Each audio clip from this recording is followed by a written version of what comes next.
ఈ నటీనటుల సహకారం అయితే జీవితంలో మర్చిపోలేం. నేనైనా యాక్ట్ చేసాను అంటే ఎప్పుడు క్లీన్ షేవ్ తోటి ఉండేవాడిని. గెడ్డం పెట్టారు. ఆ గెడ్డం చాలామందికి అడ్డం అంటారు, కానీ నాకు మటుకు అదృష్టం అది.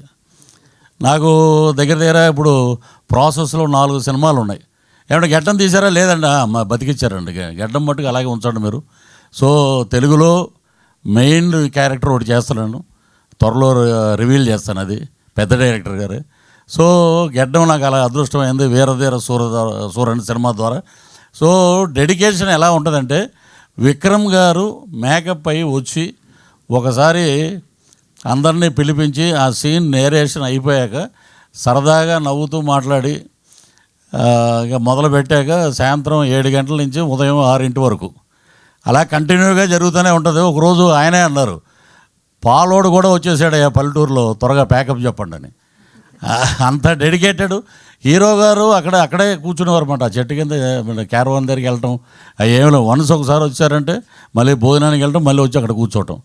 సో అంత డెడికేటెడ్. వీళ్ళ దగ్గర నేర్చుకోవటం, నిజంగా యాక్ట్ చేయటం వల్ల మాకు చాలా విషయాలు బోధపడినాయి.